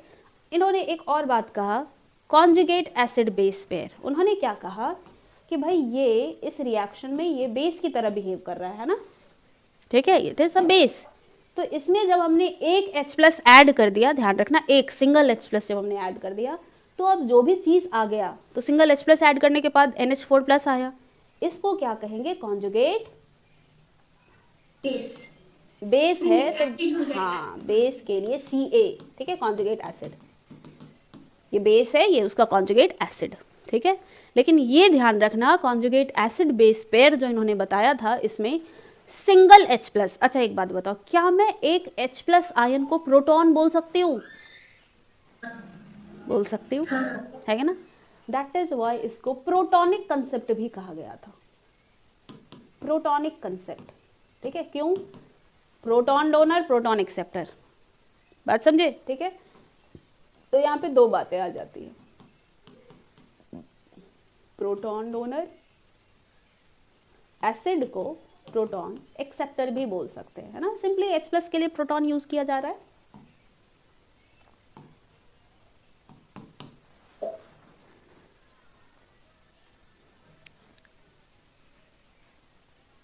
ऑलराइट, ठीक है, ओके। अब देखो जैसे कि हमारे पास क्या है H2SO4, ठीक है, एसिड की तरह बिहेव कर सकता है, इसको पानी में डाल दो, है ना। तो अब प्लस हो जाएगा H2 में। हाँ, अकॉर्डिंग टू दिस क्या करना है, एक एक H+ हमें निकालना है। इसमें भी कंजुगेट वो अगर बेस हो हाँ जाएगा। बिल्कुल। तो अब ये अगर एसिड है तो इसका कॉन्जुगेट बेस मतलब सिंगल H+ का ही वहाँ डिफरेंस होना चाहिए। पॉइंट समझ रहे हो या नहीं, है ना। जनरली हम लोग क्या करते हैं, स्ट्रॉन्ग एसिड है दोनों H+ निकाल दो, ठीक है, बात समझे। तो वो अब सीधे सीधे एसिड बेस पेयर नहीं कहला पाएगा। ऑलराइट, तो एसिड बेस पेयर अगर हमें समझना है तो हमें ये ध्यान रखना चाहिए वहाँ पर सिंगल H+ का ही डिफरेंस होना चाहिए, चाहे वो रिलीज हो रहा है या वो ऐड हो रहा है, फर्क नहीं पड़ता, ठीक है, लेकिन एक ही प्रोटॉन होना चाहिए जिसका वहाँ पे डिफरेंस है। ऑलराइट, ठीक है, ओके। तो ये अब क्या हो जाएगा, कॉन्जुगेट बेस, ठीक है। एसिड जितना स्ट्रॉन्ग उसका कॉन्जुगेट बेस उतना ही वीक, क्योंकि ये चाहेगा कि मैं इधर आऊं, होगा ना, तो ये वापस से ऐड नहीं हो पाएगा। एसिड जितना ही वीक उसका कॉन्जुगेट बेस उतना ही स्ट्रॉन्ग, क्योंकि वो पीछे जाएगा, ठीक है।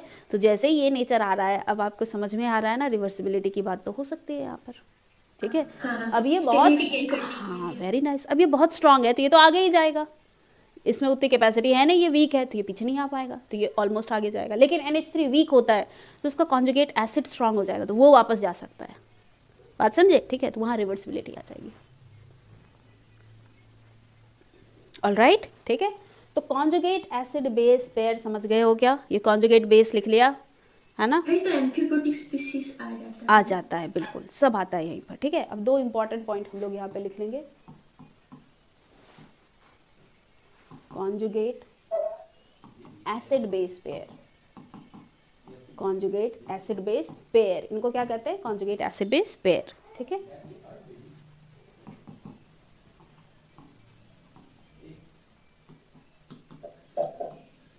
Acid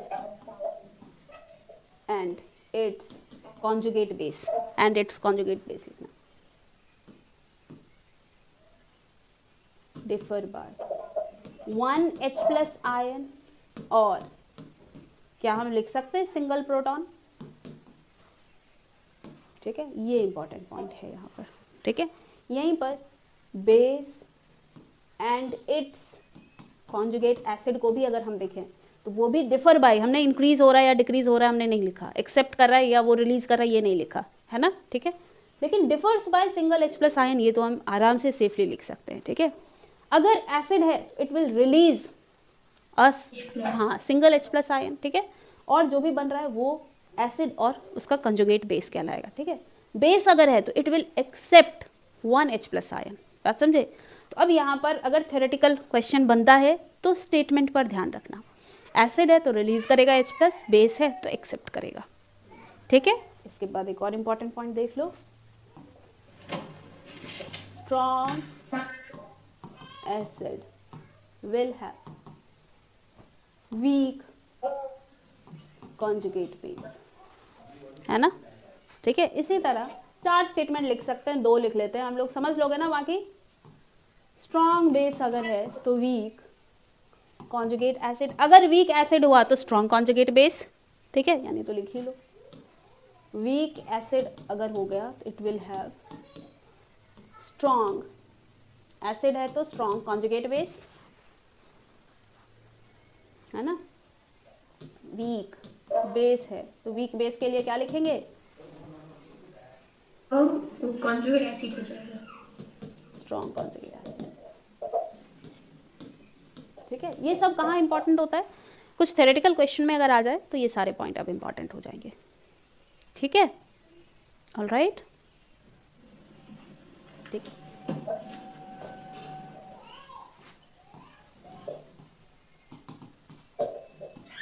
right,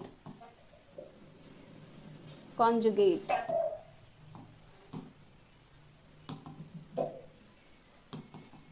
acid of following.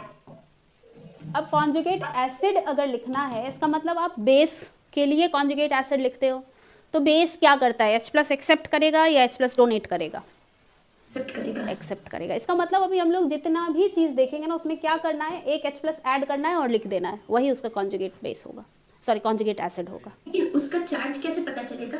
देखो जैसे NH3 है तो इसमें आपने एक H+ ऐड किया है, तो पहले इस पे कोई चार्ज था नहीं, है ना, एक H+ आपने ऐड किया है, तो एटम तो आपने ऐड कर दिया, लेकिन प्लस साइन भी तो रहेगा ना, नेट में चार्ज देख लो, ठीक है। यही अगर मैं OH- की बात करूंगी तो बताओ क्या होगा, ट्राई करो। ऐड हो जाएगा, केवल H नहीं बोलेंगे, H+ प्रोटॉन, तो H और सिर्फ O रह जाएगा, बताना क्या होगा। रह जाएगा क्या, वो तो माइनस। अरे ये मैथ्स थोड़ी है, +3 - 3, ये भी एटम है, ये भी एटम है, ये चार्ज है। पानी में क्या होता है, H+ OH- दोनों ही तो होता है। टू हो जाएगा, हाँ H2O हो जाएगा। चार्ज का क्या होगा, इसलिए मैंने ये एग्जांपल दिया, एक निगेटिव चार्ज है, एक पॉजिटिव चार्ज है, कैंसिल हो जाएगा, न्यूट्रल हो जाएगा। बात समझे। तो क्या करना है, जो भी एटम आप जैसे यहाँ पे सब में एक H ऐड करोगे, तो जो भी आप यहाँ पर लोगे ना बेस, उसमें एक H तो पहले ऐड कर दो, तो H2O हो गया। अब चार्ज ऐड कर दो, एक निगेटिव है एक प्लस है। यहाँ आप मैथ्स यूज कर सकते हो, कहाँ, चार्जेस में, ठीक है। यहाँ देखो ये न्यूट्रल था, ये प्लस चार्ज है, तो नेट में पॉजिटिव चार्ज रह जाएगा। ऑलराइट, ओके, समझ गए क्या, ठीक है। तो ये क्या आ गया, H2O। इसी तरह कुछ और एग्जांपल ले लेते हैं। HSO4- बताना क्या होगा। H2SO4 हो जाएगा, बिल्कुल, बात समझे। तो अभी देखो ये हम लोग बीच में एक स्टेप लिख रहे हैं, लेकिन आपको अभी समझ में आ रहा है ना सीधे देख के, ठीक है। अभी हम लोग लिख क्यों रहे हैं, ताकि हमारा ये चार्ज में मिस्टेक ना हो। एटम तो ऐड करना ही है, चार्ज भी ऐड करना है, ठीक है। नेक्स्ट SO4 का बताओ भाई क्या होगा, conjugate base, sorry conjugate acid. हो जाएगा HSO4-। वेरी नाइस, एक H+ ऐड कर दो, तो एक H ऐड कर दिया, और 2- था, +1 तो -1, ठीक है। ये हो जाएगा इसका कॉन्जुगेट एसिड। बात समझ गए क्या, ठीक है, ऑलराइट। जो कॉन्जू मतलब H2SO4 पर वो तो एसिड था, वो एसिड कंजुगेट बेस दे रहा था, फिर वो कंजुगेट एसिड हो गया HSO4-। इस जगह ये कॉन्जुगेट नहीं, वो एसिड, सेकंड का वो HSO4- कंजुगेट एसिड हो गया। देखो अभी थोड़ी देर पहले आप एम्फीप्रोटिक बोल रहे थे ना, हाँ, बात समझे। इसका मतलब जो दोनों की तरह करता है, हाँ काम, कंजुगेट एसिड और बेस। दोनों की तरह काम कर सकता है, बात समझे। तो ये तो वैसे ही स्पेसीज हो गया ना, यहाँ पे ये बेस की तरह काम कर रहा है, इसका कॉन्जुगेट एसिड हो गया H2SO4, है ना। अब SO4 ले लो, तो इसके लिए कॉन्जुगेट एसिड हो गया अभी, है ना। SO4 वो बेस है। बिल्कुल, आप कॉन्जुगेट एसिड लिख रहे हो, मतलब इधर जो भी चीज़ है ये सब तो क्या बेस की तरह बिहेव कर रहा होगा अभी, बेस के लिए ही तो कॉन्जुगेट एसिड लिखेंगे ना, बात समझे, ठीक है। बेस के लिए कॉन्जुगेट एसिड लिखेंगे, एसिड के लिए कॉन्जुगेट बेस लिखेंगे, सिंपल, ठीक है। अच्छा, यहाँ अगर आपको दिक्कत होती है तो हम लोग एक सिंपल ये लिख सकते हैं, क्या लिख सकते हैं, कोई सा भी एसिड हो तो एसिड क्या करेगा, H+ रिलीज करेगा प्लस कॉन्जुगेट बेस, ठीक है। बेस कोई सा भी हम लोग ले लें, कोई भी ऐसा स्पेसीज है जो यहाँ फिट हो रहा है और वो सिंगल H+ एक्सेप्ट कर रहा है, तो ये क्या कहलाएगा, कॉन्जुगेट एसिड। बात समझ गए। मान लो कहीं कॉन्जुगेट बेस दिया हुआ है, बोल रहा है कि भाई मुझे इसका एसिड बताओ, तो एक H+ ऐड कर दो। कहीं बेस दिया हुआ है, बोल रहा है कि मुझे इसका क्या बताओ, कॉन्जुगेट एसिड बताओ, तो इसमें एक H+ ऐड कर दो, ठीक है। एसिड दिया है, सॉरी एसिड दिया है, कॉन्जुगेट बेस बताना है, H+ निकाल दो। ऐसा नहीं होगा, जो एसिड है वो H+ और कॉन्जुगेट बेस दे रहा है, फिर वो कॉन्जुगेट बेस जो है वो फिर से डोनेट कर कर कॉन्जुगेट एसिड देगा। हो सकता है, लेकिन हम लोग बस इस दो के हिसाब में लेके आएंगे, ठीक है। कॉन्जुगेट बेस पे हमने कोई ठप्पा नहीं लगाया है कि ये बेस ही है, ये एसिड नहीं हो सकता, we have not done that, ठीक है। कहीं पर कॉन्जुगेट बेस फिर से, हाँ, जैसे लेट अस सपोज HSO4- को हमने अगर बोला कि ये एसिड की तरह बिहेव कर रहा है, तो हम लोग इसका क्या डिफाइन कर सकते हैं, कॉन्जुगेट कौन सा, एसिड या कॉन्जुगेट बेस। कॉन्जुगेट एसिड हो जाएगा, ये तो खुद एसिड है, एसिड के लिए कॉन्जुगेट एसिड, बेस हो जाएगा, वेरी नाइस, ठीक है। तो अभी अगर ये लिखा है कि भाई ये एसिड की तरह बिहेव कर रहा है, दैट मीन्स यहाँ से हम लोग क्या करेंगे, H+ निकाल देंगे, यही तो बोला था ना इन्होंने। एसिड क्या है, H+ डोनर, और बेस क्या है, H+ एक्सेप्टर, बस वही काम तो कर रहे हैं, बेस H+ ऐड कर रहा है, एसिड H+ निकाल रहा है, बस इतना, ऑलराइट। और हम लोग यहाँ पे कुछ भी खिचड़ी नहीं पकाएंगे, जस्ट दिस मच, ठीक है। और कॉन्जुगेट एसिड बेस पेयर में सिंगल H+ का डिफरेंस होगा, हो सकता है H3PO4 3 H+ निकाल सकता है, लेकिन हम लोग उस 3 स्टेप में नहीं जा रहे, फर्स्ट स्टेप में ही हम लोग रुक रहे हैं, ठीक है, बात समझ आई। सेम चीज़ है ये H2SO4 के साथ भी। H2SO4 का फर्स्ट स्टेप देखो HSO4 माइनस आता है, वो HSO4 माइनस बेस की तरह भी बिहेव कर सकता है और एसिड की तरह भी बिहेव कर सकता है ना, बात समझे। अब क्योंकि H2SO4 स्ट्रॉन्ग एसिड है तो वो वीक कॉन्जुगेट बेस हो जाएगा HSO4 माइनस, वो वीक होगा, ठीक है, लेकिन हम लोग स्ट्रॉन्ग और वीक का तो अभी बात ही नहीं कर रहे, केवल कॉन्जुगेट एसिड कॉन्जुगेट बेस तो यस कर तो सकता ही है, तो उसको एसिड मानकर फिर से कॉन्जुगेट बेस होगा, बात समझे। तो बताओ इसका कॉन्जुगेट बेस क्या होगा, तो माइनस हो जाएगा। वेरी नाइस, समझ ले रहे हो क्या, इस जगह से H प्लस निकाल दो, डिपेंड करता है किस पर, मतलब किसके रेस्पेक्टिव में। हाँ, एग्जैक्टली। अभी आप उस चीज़ को आप कैसे देख रहे हो, सिंपल इसके जैसा डिपेंड करता है, ठीक है। मान लो पूछ लेगा कि भाई ये एम्फोट्रिक है या नहीं, मतलब वो एसिड बेस दोनों तरह से यूज़ हो रहा है या नहीं, बात समझ आई। तो आपको ये चेक करना है कि क्या उसमें हम H प्लस भी ऐड करके कोई कंपाउंड बना सकते हैं या नहीं, क्या हम उससे H प्लस निकाल के कोई बेस बना सकते हैं या नहीं। अगर दोनों काम कर सकते हैं मतलब H प्लस ऐड भी कर सकते हैं, H प्लस निकाल भी सकते हैं, मतलब वो अभी एसिड बेस दोनों की तरह यूज़ हो सकता है, ऑलराइट, ठीक है। तो ऐसे एम्फोट्रिक सब्सटेंस को यहाँ पे डिफाइन किया गया था, ठीक है, ऑलराइट। आज आपको एक PDF में कुछ क्वेश्चन मिल जाएगा जिसमें मोर नंबर ऑफ क्वेश्चन रहेंगे related to conjugate acid base pair, कर लोगे ना, ठीक है। तो ये आपको आज केमिकल इक्विलिब्रियम का एक बार वो भेज दीजिएगा, हाँ क्वेश्चन मैं उसका आपको सेंड कर दूंगी, बात समझे, ठीक है। अच्छा इसके बाद यहाँ तक कोई दिक्कत तो नहीं है, अभी होमवर्क दे सकते हैं क्योंकि अभी फ्री है तो फिर कर देंगे, ठीक है, अभी क्लास के जस्ट बाद दे दूंगी। अभी देखो एक और कंसेप्ट है वो भी हम लोग थोड़ा देख लेते हैं, वो कौन सा कंसेप्ट है बताओ, थर्ड वाला। अभी हम लुईस हाँ बिल्कुल लुईस कंसेप्ट है ना, लुईस कंसेप्ट को इलेक्ट्रॉनिक कंसेप्ट कहा गया, यही है न्यूएस्ट, उल्टा कर दिया सिर्फ, अच्छा मतलब हाँ कि बेस है उसको डोनेट कर दिया और उसको एक्सेप्ट कर दिया। हाँ। अब लेकिन इसकी भी कहानी थी कि भाई इसकी ज़रूरत क्यों पड़ी, ठीक है, इसकी ज़रूरत क्यों पड़ी, ठीक है। देखो क्या था ना, कुछ ऐसे जिसमें प्रोटॉन नहीं था इलेक्ट्रॉन था इसीलिए जरूरत पड़ी। देखो ऐसे कुछ कंपाउंड था, NH3 तो अभी वेल नोन है कि ये बेस की तरह काम कर रहा है ना। कुछ जगह ऐसा देखा गया कि ये आपस में मिलके कुछ ऐसा कंपाउंड बना रहा है ना जो कि हाँ जो कि इतना स्ट्रांग है कि वो अभी टूट भी नहीं रहा है, बात समझे, ठीक है। और NH3 के साथ अगर ये कंपाउंड बना रहा है इसका मतलब ये बेस है तो ये एसिड की तरह बिहेव कर पा रहा होगा। अब इसके पास ना H है, ना H ले रहा है, ना H दे रहा है, बिल्कुल कॉन्जुगेट नहीं, ये बेस की तरह बिहेव कर रहा है, ये एसिड की तरह बिहेव कर रहा है, ठीक है। कॉन्जुगेट टर्म हम लोग कहाँ यूज़ करते हैं, ब्रॉन्स्टर-लॉरी कंसेप्ट, ठीक है। NH3 बेस है, हम लोगों ने बिल्कुल आर्हेनियस में नहीं कर पाया था लेकिन ब्रॉन्स्टेड में हम लोगों ने इसको अच्छे से डिफाइन कर लिया, ठीक है। बेसिक नेचर ये शो कर रहा था, ठीक है, पानी में डालो तो OH- वो बेसिक नेचर शो कर रहा था। ये कैसे कर रहा था, आर्हेनियस नहीं डिफाइन कर पा रहा था लेकिन ब्रॉन्स्टेड ने कर दिया, ठीक है, ऑलराइट। अब यहाँ हो क्या रहा था, अब इंटरेस्टिंगली अगर बोरॉन को देखो तो बोरॉन के पास कितने इलेक्ट्रॉन,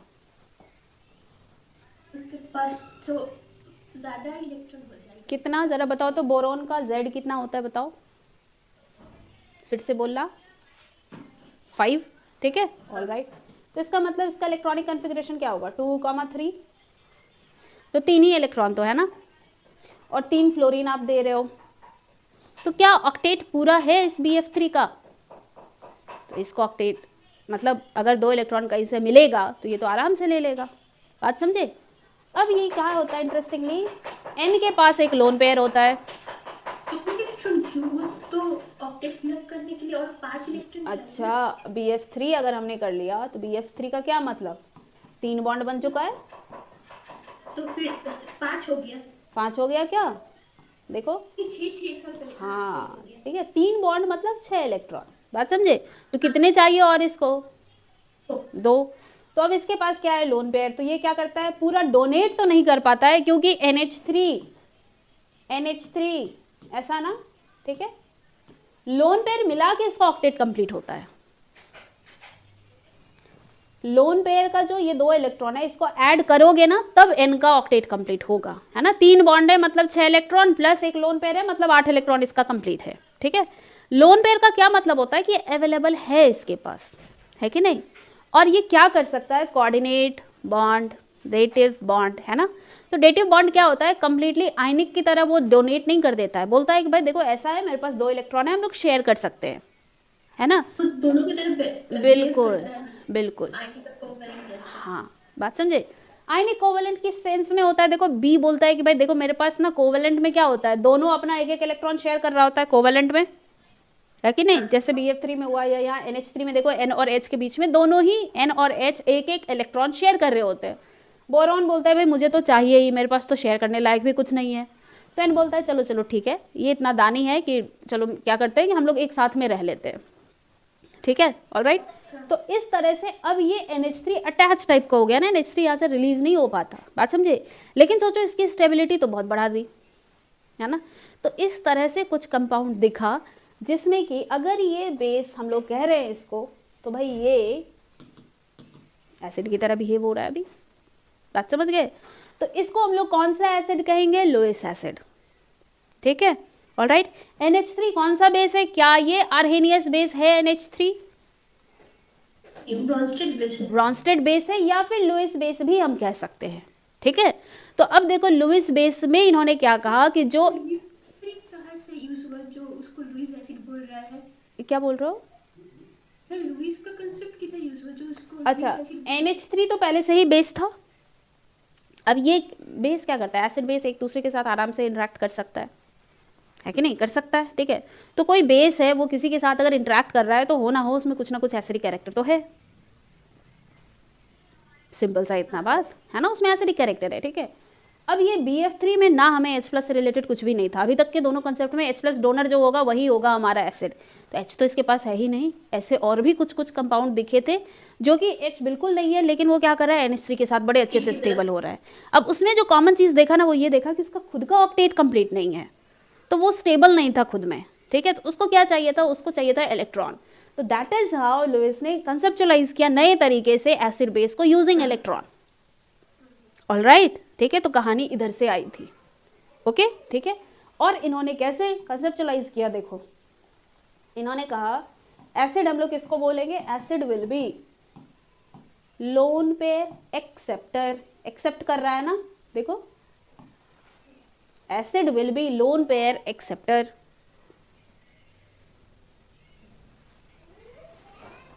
है ना। और बेस क्या बोलेंगे, जो कि लोन पेयर डोनेट करे, लोन पेयर डोनर, ठीक है। तो डोनर का मतलब यहाँ पे कंप्लीटली दे रहा है अपना भी वैसा नहीं है, लेकिन कोऑर्डिनेट, हाँ कोऑर्डिनेट बॉन्ड इस तरह का चीज यहाँ पर आएगा, ठीक है। लोन पेयर डोनेट करने का टेंडेंसी रख रहा है, ठीक है। तो बेस को क्या कहेंगे, जो कि लोन पेयर डोनर, बात समझ गए। तो भाई सबका ही डेफिनेशन देखो 2-2 लाइन का ही है, ठीक है। अब NH3 हमारा लुईस बेस भी हो गया, ब्रॉन्स्टेड बेस भी हो गया, लेकिन ये आर्हेनियस बेस नहीं है, ठीक है। BF3 लुईस एसिड है लेकिन ये आर्हेनियस एसिड नहीं है, ब्रॉन्स्टेड एसिड भी नहीं है, ऑलराइट। तो इस तरह से थ्योरेटिकल क्वेश्चन आपको और भी बन सकते हैं, ठीक है। तो पहचानना कैसे है, जिस भी चीज़ के बारे में पूछे आप बस चेक कर लो क्या आर्हेनियस वहाँ फिट हो रहा है, नहीं तो ओके ये आर्हेनियस एसिड या बेस नहीं है। अच्छा NH3 जो है लुईस बेस भी है, ब्रॉन्स्टेड बेस भी है। Very nice, yes yes, but it is not Arrhenius base, ठीक है, ओके। तो समझ रहे हो ना इसका इंपॉर्टेंस अब कैसे है हमारे लिए, क्योंकि थ्योरेटिकल क्वेश्चन एक पूछ दिया, अब ये सब बड़ा कंफ्यूजिंग होता है कई बार, है ना, ठीक है। कॉन्जुगेट एसिड बेस से कुछ भी कहा गया है इसका मतलब ब्रॉन्स्टेड लॉरी कंसेप्ट यूज हो रहा है वहाँ पर, ठीक है, क्योंकि कॉन्जुगेट एसिड बेस पेयर का बात उन्होंने ही सबसे पहली बार लाया था। समझ गए हो यहाँ तक, कोई दिक्कत नहीं, ठीक है। अब जो आगे हम लोग चीज़ देखेंगे, अब पीएच कैलकुलेशन देखना है हमें, ठीक है। पीएच कैलकुलेशन वैसे तो पूरे चैप्टर में अलग अलग जगह देखेंगे, लेकिन स्टार्टिंग में भी हम लोग कुछ सिंपल पॉइंट से स्टार्ट करते हैं, ठीक है। तो पीएच कैलकुलेशन जो हम लोग अभी देखेंगे, सबसे पहले स्ट्रॉन्ग एसिड, स्ट्रॉन्ग बेस, है ना, ठीक है। फिर मिक्सचर ऑफ स्ट्रॉन्ग एसिड, है ना, 2 एसिड को मिक्स कर लो। मिक्सचर ऑफ स्ट्रॉन्ग बेस, है ना। फिर mixture of strong acid, strong base, बात समझे। तो पीएच कैलकुलेशन इतनों का देखेंगे। पीएच का फॉर्मूला क्या है, स्ट्रॉन्ग बेस का ही होता है। क्या बोल रहे हो? पीएच मतलब सिर्फ स्ट्रॉन्ग चीज के लिए होता है, मतलब नहीं नहीं नहीं, पीएच वीक के लिए भी होगा, लेकिन स्टार्ट करेंगे अभी हम लोग यहाँ से, ठीक है। अभी यहाँ क्या होता है ना, बहुत सारे पीएच कैलकुलेशन थोड़ी देर पहले भी मैंने बोला था कि खूब सारा आता है यहाँ पे, चाहे वो बफर हो उसका पीएच निकालो, वीक एसिड है उसका निकालो, पॉलीप्रोटिक कुछ है उसका निकालो, कुछ वीक बेस है, दो मतलब एक होता है ना कि दो वीक बेस को हमने ऐड कर लिया, अब बताओ, या एक वीक बेस और एक स्ट्रॉन्ग बेस ऐड कर लिया, अब बताओ, है ना। खूब सारा यहाँ पीएच निकालेंगे, लेकिन उसका जो मतलब एक होता है ना बिल्कुल बेस क्या है, वो यहाँ से हम लोग स्टार्ट करेंगे। क्यों? क्योंकि ये पार्ट हम लोग पहले से भी जान रहे होते हैं। कैसे? 10th में भी ये चीज़ आता है, याद आ रहा है? अच्छा 9th में था। कौन सा बोर्ड था आपका? सीबीएसई था, आईसीएसई? बीसी नहीं था, वेस्ट बंगाल था। अच्छा ऑल राइट, लेकिन क्लास 9th में था। आई थिंक उसका सिलेबस थोड़ा ज़्यादा है, आई थिंक, है ना, टिल 10th। पर स्कूल में तो प्राइवेट, लेकिन कैसे बोलते हैं ना। अच्छा ऑल राइट, मैं समझ रही हूँ, मतलब कि उन्होंने बोर्ड वही रखा, स्टेट बोर्ड, लेकिन जो सिलेबस रखा वो थोड़ा वास्ट सिलेबस रखा, जिससे आगे की चीज़ों से आप रिलेट कर पाओ, है ना, इसलिए ठीक। 8 तक आईसीएसई बोर्ड था, फिर उसके बाद वो स्टेट बोर्ड इंटीग्रेट कर लिया, हाँ, नॉर्मल जो चल रहा होता है सारे स्कूल में वैसा कर लिया। It's all right. देखो मेन क्या होता है, आपको चीज़ें पता है पहले से, तो अभी जब यूज़ होगा ना तो आपको अब वो ऐसा मतलब बर्डन टाइप का नहीं लगेगा, लगेगा ठीक है ये तो हमें पहले भी आता था। बात समझ आई? जैसे क्योंकि केमिकल इक्विलिब्रियम अभी आपका पढ़ा हुआ है, तो you have a basic understanding कि हम लोग ये अल्फा क्या यूज़ कर रहे हैं, अभी ये आपके लिए नया नहीं है। बात समझे? यहीं अगर सीधे आयनिक इक्विलिब्रियम यूज़ हुआ होता तो अभी कुछ चीज़ें नहीं रहती, ठीक है। तो हो सकता है आप समझ जाते, लेकिन कुछ पॉइंट अब वैसे गहराई से नहीं समझ पाते, लग रहा होता ठीक है यहाँ पे ये होता है बहुत सारे फैक्ट्स, ठीक है। फैक्ट्स नहीं है ना यहाँ इतने, ठीक है, अगर आप एक हिसाब से पढ़ोगे उतने फैक्ट्स नहीं है, हम लोग रिलेट कर सकते हैं, है कि नहीं, ठीक है, ऑल राइट। फैक्ट आते हैं लेकिन उनको रिलेट कर सकते हैं, जैसे देखो ओस्वाल्ड डाइल्यूशन लॉ है, लेकिन वो कैसे अभी हमें पता है। डन, ठीक है, ओके। तो अब देखो ये पीएच में सबसे पहले इंपॉर्टेंट चीज़ होता है पीएच स्केल। पीएच स्केल कहाँ से कहाँ तक होता है? 1 से 14 तक। 1 से या 0 से? 0 से, हाँ। है ना, ठीक है, 0 से 14 तक, है ना। तभी इसका मिड पॉइंट आता है 7। बस समझे? पीएच 1 मतलब स्ट्रॉन्ग एसिड, ठीक है, ऑलराइट, ठीक है। किसने दिया था ये पीएच स्केल? वो याद है, आप ऑप्शन बोलिए एक बार, मुझको याद है। योहानेस सोरेनसन और बोर ले लो, सोरेनसन, वो मुझे सोरेनसन याद है। हाँ ठीक है, तो सोरेनसन ने ये लिया था, ठीक है, ऑलराइट। और इसका मीनिंग होता है पोटेंस, वर्ड जो यूज किया था पोटेंस, पोटेंस का मतलब होता है पावर, ठीक है। एच कैपिटल एच लिखा जाता है, स्मॉल पी लिखा जाता है, ठीक है, पी फॉर पोटेंस, ये इसी का मीनिंग होता है पावर। एच किसको डिनोट कर रहा होता है? हाइड्रोजन। तो कई बार ऐसे लिखा रहता है पीएच किस चीज को डिनोट करता है? पावर ऑफ एच प्लस या पावर ऑफ एच, ठीक है, बात समझे? क्योंकि एसिड को अभी यहाँ पर एच प्लस के कंसेंट्रेशन के हिसाब से हम लोग डिफाइन करेंगे, बात समझे, ठीक है। तो पीएच को डिफाइन किया गया था निगेटिव लॉग बेस 10, ठीक है, कंसेंट्रेशन ऑफ एच प्लस, ठीक है। अब देखो ये जब भी हम लोग लिखते हैं ना, तो जैसे अगर आप 10th से पहले पढ़ते हो ना, तो वहाँ पे कुछ भी क्लॉज नहीं पढ़ते हम लोग, यहाँ पे एच प्लस का क्या कंसेंट्रेशन उसके बारे में हम कुछ नहीं पढ़ते, ठीक है। लेकिन एच प्लस का कंसेंट्रेशन लिमिट में होना चाहिए, हाँ, क्या होना चाहिए? अल्फा। अरे नहीं नहीं, लेस देन 1 मोलर। क्यों? क्योंकि log 10 अगर ये 2 मोलर डाल दो, बताओ तो वैल्यू क्या हो जाएगा? 3.01। log 2 का वैल्यू कितना हो जाएगा? 0.301, ठीक है, 0.3, ठीक है। निगेटिव है, इसका मतलब कंसेंट्रेशन ऑफ H प्लस निकालो, निकालो, कैसे निकालोगे? H प्लस हो जाएगा, नहीं H प्लस कैसे हो जाएगा?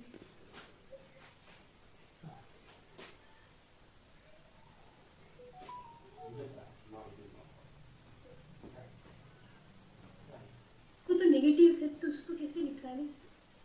एक काम करते हैं, पहले सीधे सीधे 1 डालो, 1 डालो, अब इसका वैल्यू क्या होगा?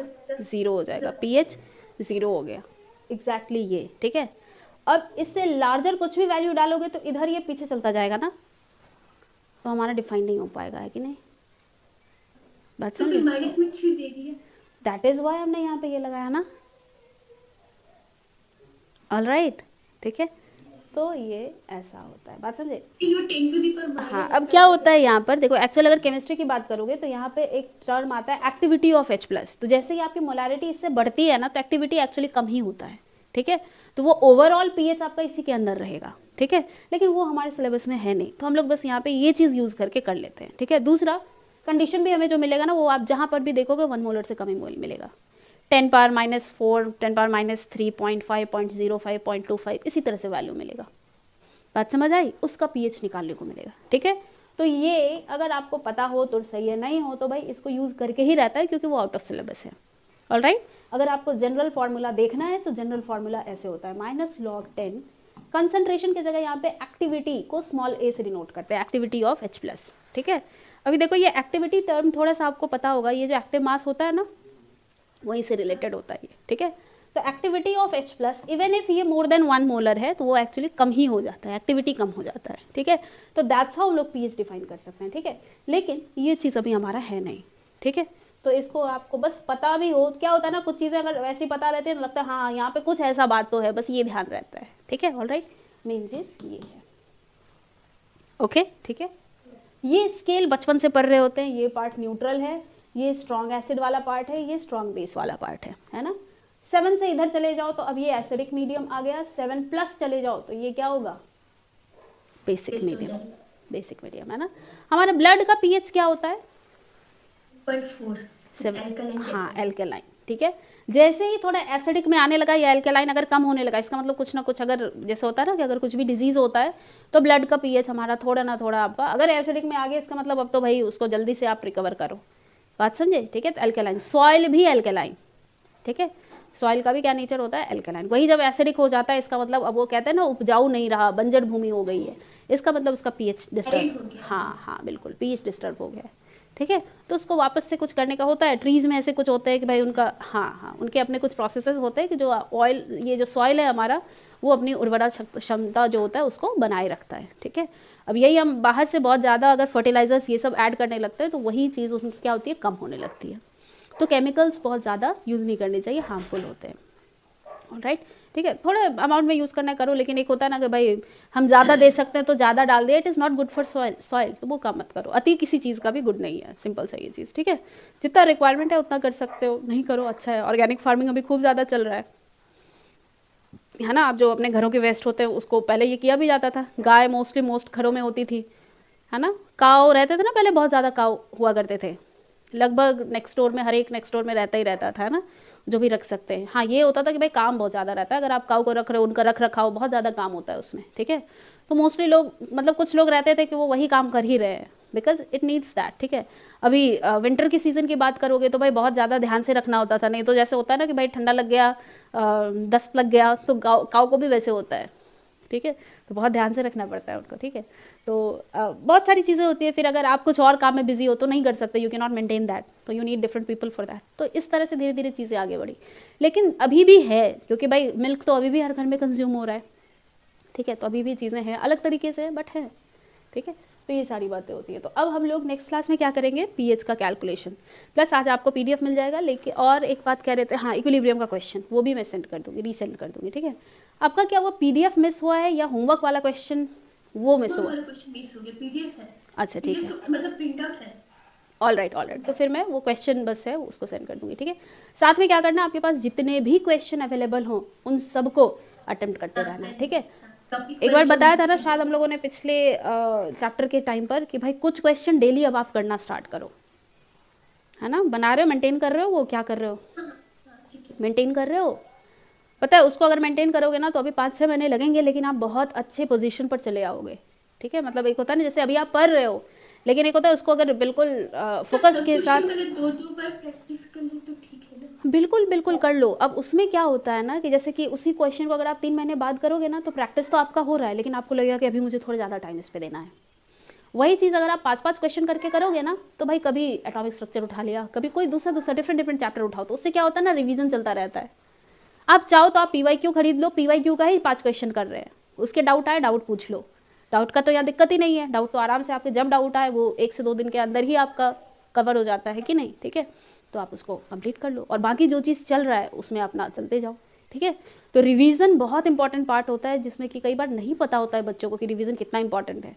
वो 11th में जाते हैं, अब दे रियलाइज़ कि भाई हमने क्या किया है पूरे 1 साल, अब क्या करना है 1 साल में, अब पूरा ही करना है। वो प्लानिंग भी करने लगते हैं, प्रॉपर प्लानिंग करते हो कि कैसे 1 महीने में मैं मैथ्स का इतना कंप्लीट कर लूँगा, और फिर फिजिक्स का ये कर लूँगा, और केमिस्ट्री का ये बड़ा बड़ा चैप्टर बचा है लेकिन मैं 1 महीने में कर लूँगा। भाई तुम साल भर में नहीं कर पाए तो अभी यू नीड हेल्प। और ये रियलाइज़ करते करते कई बार टाइम निकालने में टाइम नहीं लगता है बेटा, है कि नहीं, ठीक है। और जब आपको हेल्प मिल भी रहा है ना, तो अब क्या करना होता है, क्वेश्चन करते चलो, ठीक है। करत की विद्या है ये, अभ्यास की विद्या है, बिल्कुल होता है ना। जैसे संगीत में आप अगर नहीं कर रहे हो अभ्यास तो चीज़ें आपकी थोड़ी पीछे हो जाती है, ठीक है। और ये तो कंपटीशन है, एक टाइम लाइन से आप इधर उधर हो गए तो अब ठीक है, आपको you have the knowledge, you can use it, लेकिन आप जिस जगह पर उस समय जा सकते थे, है ना, पोजीशन का बहुत इंपॉर्टेंट महत्व होता है, ठीक है। आपको अच्छा कॉलेज मिल गया ना, अब आपका वहाँ से पर्सपेक्टिव अलग होगा, है ना। नहीं तो आप जहाँ हो फिर आप जा सकते हो, बिल्कुल आगे जाने में कहीं भी कोई रास्ता मतलब रोकता नहीं है, लेकिन जितने अच्छे कॉलेज पे आप पहले पहुँच गए ना, उतना बढ़िया आपका कांटेक्ट होगा, उतना अच्छा आप देख पाओगे अपना दुनिया, आप वहाँ से देख पाते हो। अभी तक तो मोस्टली मतलब एक होता है ना, पेरेंट की छत्र छाया में रह रहे होते हैं हम लोग सब, है कि नहीं, जब तक आप स्टूडेंट होते हो। एक बार जब आप कॉलेज जाते हो, अब आप अपनी दुनिया देखते हो, तो भाई वो जितना अलग आप देखोगे, जितना जिस हिसाब का देखोगे, उसके हिसाब से आप अपना लाइफ का बाउंड्री, मोस्टली सब लोग ना कुछ बाउंड्री सेट कर लेते हैं, ठीक है, हम कहाँ तक जा सकते हैं। तो वो आपका बाउंड्री जितना लार्ज होगा, उतना आगे तक आप उतना जल्दी पहुँच सकते हो, ठीक है। और बाउंड्री तो कहते हैं वैसे नहीं रखना चाहिए, लेकिन जनरली ऐसा ही होता है, छोटा शेल टूटा, फिर एक बड़ा शेल, फिर वो बड़ा शेल टूटा, वो ड्रीम अचीव हो गया, अब एक बिग ड्रीम, इस तरह से जनरली चीज़ें जाती हैं। बटरफ्लाई जैसा कोकून बनाना है। हाँ, वो भी होता है, वो भी होता है कि भाई अभी आप ज़्यादा, जैसे अभी आपका एक्चुअली वही स्टेज है ना, अभी बहुत ज़्यादा आप इधर उधर नहीं जा सकते हो, लेकिन सोशल मीडिया अगर देखोगे तो लगेगा यार दुनिया में क्या क्या कर रही है, हम लोग कहाँ बैठे हैं। But it's okay, that's the मतलब need of the time, okay. यही 1 साल बाद आप फिर अपना जो करना हो उस हिसाब से कर सकते हो, can enjoy your life at your terms, है कि नहीं, ठीक है। चलो ओके, मैं सेंड कर दूँगी, है ना, हाँ।